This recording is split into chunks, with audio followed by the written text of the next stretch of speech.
Fl-laqgħa li nżammet l-erba' filgħaxija l-Kumitat Eżekuttiv tal-Partit Nazzjonalista kompla jiddiskuti l-proċess ta' tiġdid fil-partit wara r-riżultat tal-elezzjoni ġenerali tax-xahar li għadda.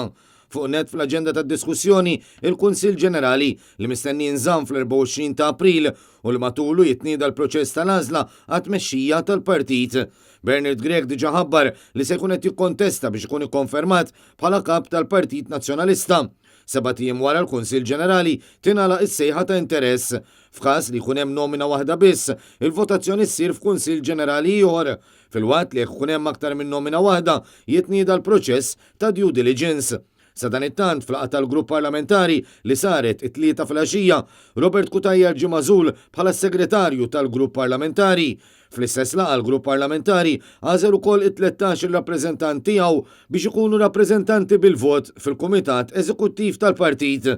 Dawn huma d-deputati Derin Karabot, Ġeron Karwanaċilja, Ġuli Zara, Ġenis Ketkuti, Ian Vassallo, Ivan Castillo, Ryan Kallus, Elix Borċ, Rebecca Cilja, Kerel Aquilina, Pola Mfsud-Bonnici u Ivan Bartolo.